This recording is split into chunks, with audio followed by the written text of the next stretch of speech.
गांव का बाजार दिन।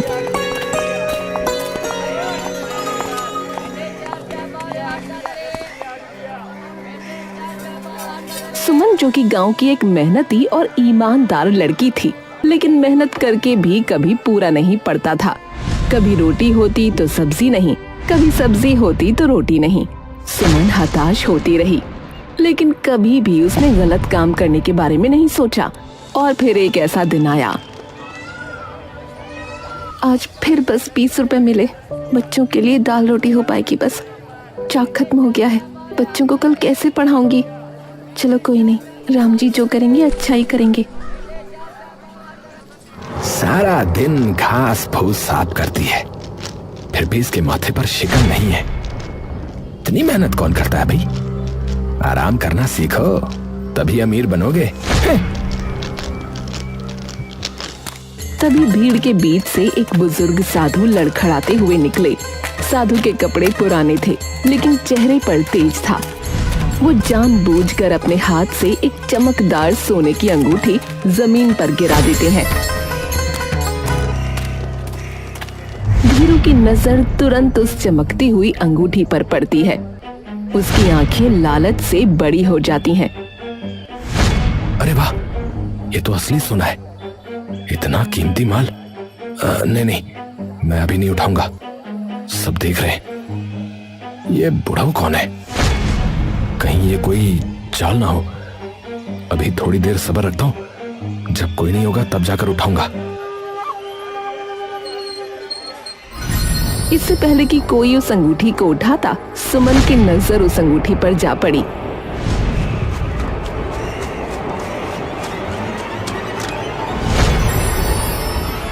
इस अंगूठी से तो बच्चों की फीस भर सकती हूँ, पर नहीं, ये मेरी कमाई नहीं है। सुमन तुरंत बिना किसी लालच के साधु की तरफ भागती है। बाबा, बाबा जरा रुकिए। सुमन हांफते हुए साधु के पास पहुंचती है। बाबा, ये आपकी अंगूठी है, रास्ते में गिर गई थी। मेरी अंगूठी? मेरी नहीं होगी। तुमने क्यों उठाई? तुम इतनी थकी हुई लग रही हो। गरीबी अपनी जगह है बाबा, पर ईमानदारी से बड़ी कोई दौलत नहीं। जो चीज मेरी नहीं है उसे मैं नहीं ले सकती, और ये आपके ही झोले से गिरी है शायद। बाबा मना करके आगे बढ़ जाता है। वो सुमन को आजमा रहा था। सुमन इधर उधर देखती है और अंगूठी को उसकी जगह पर रख देती है। जिसकी होगी वो इसे ढूंढते हुए यहाँ आएगा और ले जाएगा। अरे नहीं नहीं, यहाँ तो कोई भी लालच में आकर इसे ले जाएगा। मुझे बाबा को देनी ही होगी। सुमन बाबा के पास जाकर बोली, बाबा, आप कहीं मेरी कोई परीक्षा तो नहीं ले रहे? ये अंगूठी आप ही की है, कृपया आप इसे रखें।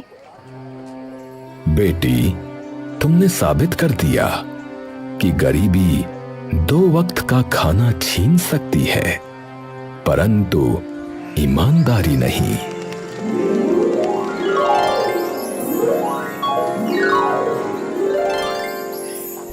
बेवकूफ, मौका हाथ से निकल गया। बस 20 रुपए की सब्जी ही साफ करती रहेगी ये जिंदगी भर। मेरे हाथ से भी गई अब वो अंगूठी।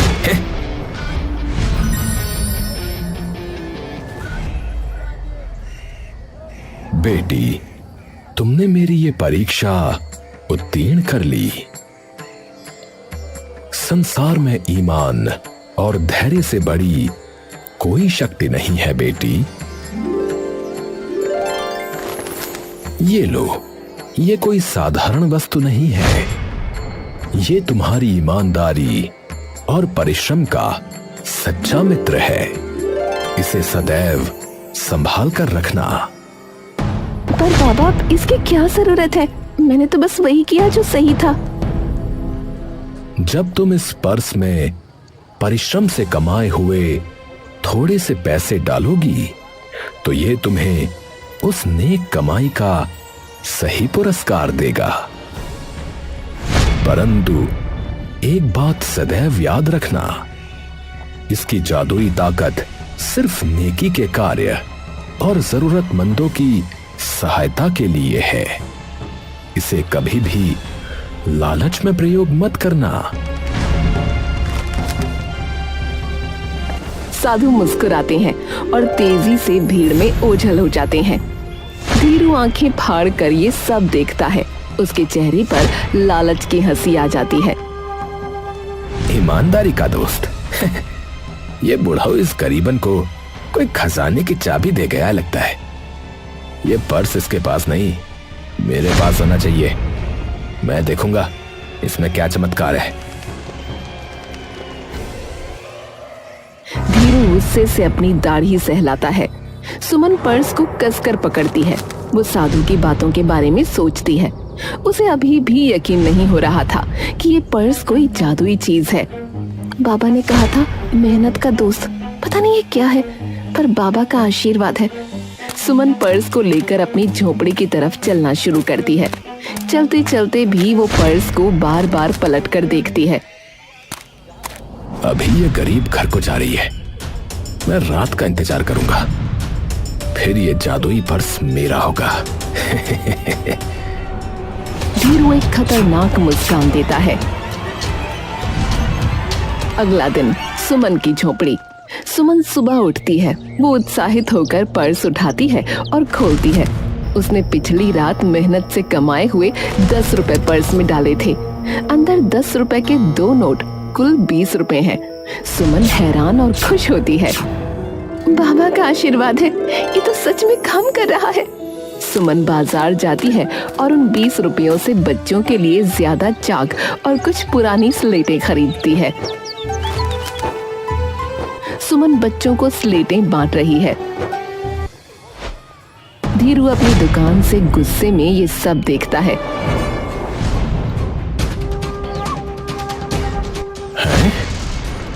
20 रुपए कमाने वाली औरत के पास इतना माल कहां से आया? जरूर ये पर्स कोई खजाने की चाबी है। सुमन की झोपड़ी। शाम का समय। सुमन फिर से सब्जी साफ करने का काम करके 10 रुपए कमाती है। वो खुशी से पर्स में पैसे डालती है।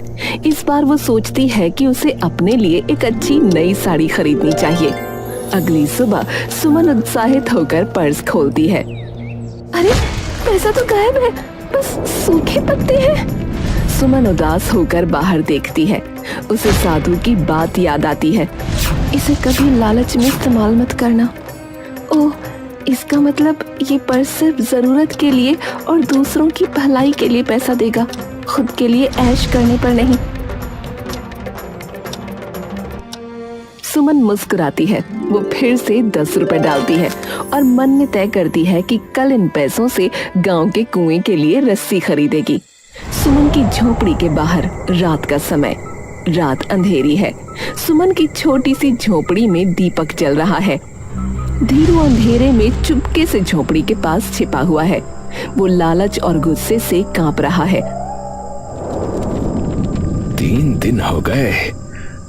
ये गरीब रोज बच्चों के लिए नई चाक और किताबें खरीद रही है। इतना पैसा आ कहां से रहा है? जरूर वो फटा हुआ पर्स ही जादू कर रहा है।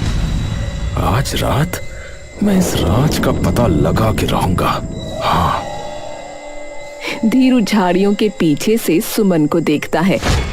आज 30 रुपए की कमाई हुई, इसे कुएं की रस्सी के लिए डाल देती हूँ, बहुत पुरानी हो गई है। सुमन मेहनत से कमाए हुए 30 रुपए पर्स में डालती है और उसे संभालकर चटाई के नीचे रखती है। वही फटा हुआ पर्स, वही है असली चाबी।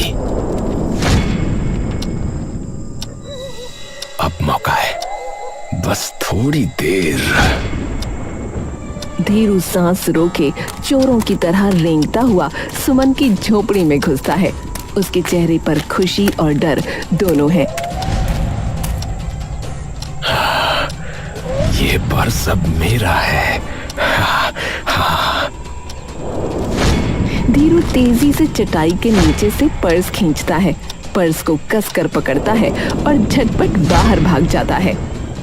धीरू का आलीशान घर। रात का समय। धीरू अपने आलीशान कमरे में उत्साह से मेज पर पर्स रखता है और वो हंसता है।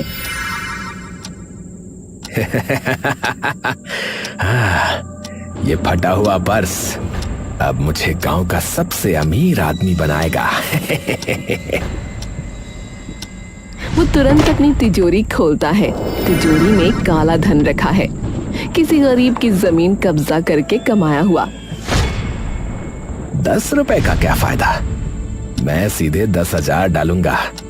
ये पर्स तो लाखों करेगा, लाखों। धीरू बड़ी रकम को जबरदस्ती पर्स में ठूंस देता है।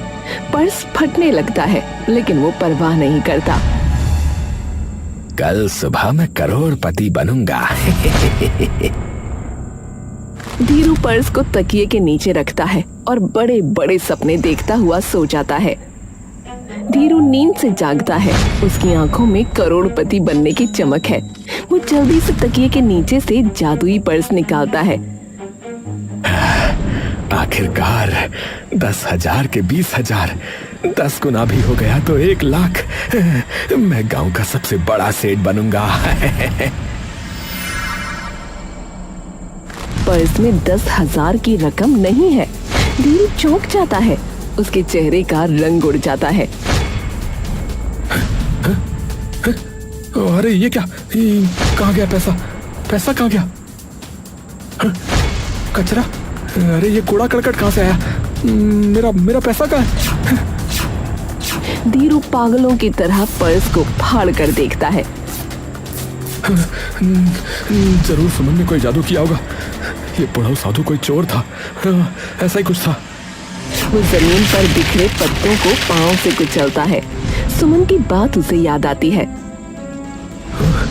साधु ने कहा था ईमानदारी का दोस्त, और सुमन ने एक बार कहा था कि लालच में इसका प्रयोग करने पर पैसा गायब हो जाता है। धीरू का दिमाग अब तेजी से चलता है। हाँ, तो ये पर्स चोरी का पैसा नहीं लेगा। हाँ, ये केवल नेक कमाई और नेकी से बढ़ाएगा। अगर मैं अच्छे काम करने का ढोंग करूं तो, अगर मैं दिखावा करूं कि मैं अच्छा हूं तो,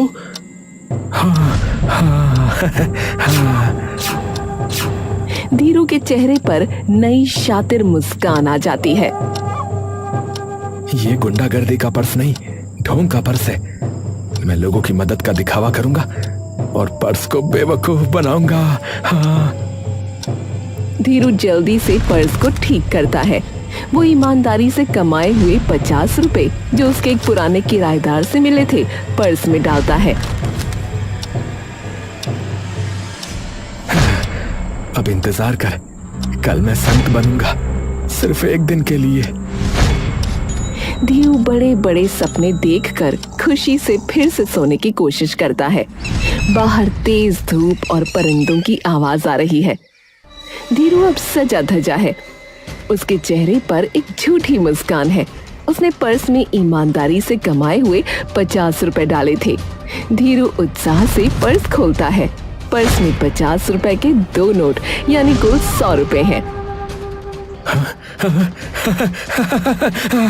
ये काम कर गया, ये काम कर गया।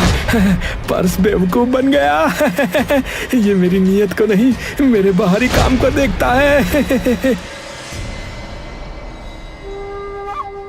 धीरू तुरंत पैसे जेब में रखता है और एक बड़ी चाल चलने के लिए बाजार की ओर भागता है। धीरू अब बदला हुआ दिख रहा है। वो विनम्रता और हमदर्दी का ढोंग कर रहा है। वो एक गरीब सब्जी बेचने वाली अम्मा के पास जाता है। अम्मा, अरे इतनी धूप में अकेली क्यों बैठी हो? तुम्हारा ठेला देखो कितना खराब है। धीरू उस अम्मा को बढ़ा चढ़ाकर 500 रुपए देता है। सेठ जी, आप सूरज कहाँ से निकला आज? अम्मा, नेकी करो तो दिल को अजीब सी शांति मिलती है। ये तुम्हारा बोनस है।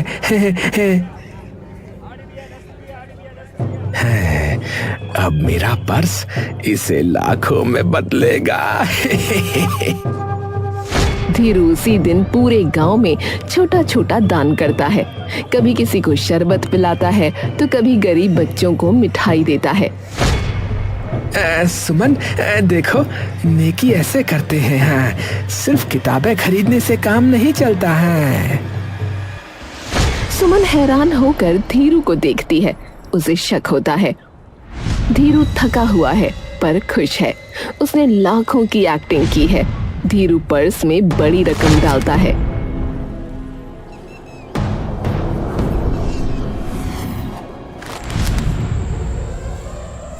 हे प्रभु, मैंने आज सबसे अधिक अच्छा कार्य किया है। कल तक मेरे पैसे 100 गुना हो जाने चाहिए। हाँ। धीरू इंतजार करता हुआ सो जाता है। उसे नहीं पता कि बुजुर्ग साधु दूर से उसे देख रहे हैं। धीरू नींद से जागता है। वो उत्साह में है क्योंकि उसे लगता है कि उसका ढोंग काम कर गया है। धीरू तेजी से पर्स की ओर लपकता है। कल तो मैंने पूरे गांव में एक्टिंग की थी। पैसे तो अब लाखों हो गए होंगे। हाँ, हाँ। धीरू उत्साह से पर्स खोलता है, लेकिन पर्स में नोट नहीं है। पर्स पत्थरों और सूखे कांटों से भरा है। ये क्या मजाक है? ये क्या मजाक है? मैंने दान दिया था, लोगों की मदद की थी। ये पर्स काम क्यों नहीं कर रहा है? बाबा, आप, ये पर्स खराब हो गया। मैंने तो अच्छा काम किया था। नेक कार्य बाहर से किए जाते हैं या हृदय से? धीरू, जब तुम उस अम्मा को पैसे दे रहे थे तो तुम्हारे मन में क्या चल रहा था? मदद का भाव था। नहीं, तुम्हारे मन में था ये बुढ़िया मेरे लाखों बनाएगी। तुमने सहायता का मात्र दिखावा किया। इस जादुई पर्स को बाहरी ढोंग नहीं, अंदर की नीयत चाहिए। ये मात्र सच्चे हृदय से कमाए और खर्च किए पैसे को बढ़ाता है। मुझे क्षमा कर दीजिए बाबा, मेरा लालच बहुत बढ़ गया था। लालच इंसान को अकेला और असफल बनाता है धीरू। गांव वालों, ये जादुई पर्स सुमन की ईमानदारी और उसके धैर्य का पुरस्कार था। इसने सिर्फ सच्चे हृदय से की गई नेकी को बढ़ाया। धीरू ने इसका मात्र दिखावा किया, इसलिए पर्स ने उसे मात्र पत्थर दिए। मैं माफी मांगता हूं सुमन, मैंने लालच में तुम्हारा पर्स चुराया और नेकी का ढोंग किया। मैंने सोचा था कि मैं इस जादुई पर्स को बेवकूफ बना सकता हूं, पर पर्स ने मेरी बुरी नीयत को पहचान लिया। धीरू झुके हुए सर के साथ सुमन को पर्स वापस करता है। कोई बात नहीं धीरू भाई, उम्मीद है आप समझ गए होंगे। सुमन, तुम्हारी ईमानदारी ने इस जादू को सत्य साबित कर दिया। गांव के लोग अब सुमन की तारीफ करते हैं। वो धीरू को देखते हैं जिसने अब सबक सीख लिया है। बुजुर्ग साधु सुमन के पास आते हैं। बेटी, अब तुम्हें इस जादुई पर्स की कोई आवश्यकता नहीं है। तुम्हारी ईमानदारी ही तुम्हारा सबसे बड़ा जादू है। अब तुम जो भी कमाओगी वो नेक कमाई स्वतः अपने आप बढ़ेगी। धीरू, तुम भी मेहनत करो और नेक नियत रखो।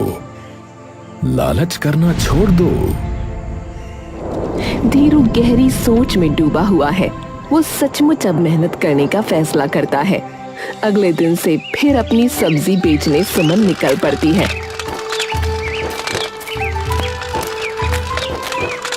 और अब की बार उसके पास ग्राहकों का जमावड़ा लगने लगता है। तेरे घर देर है प्रभु, अंधेर नहीं।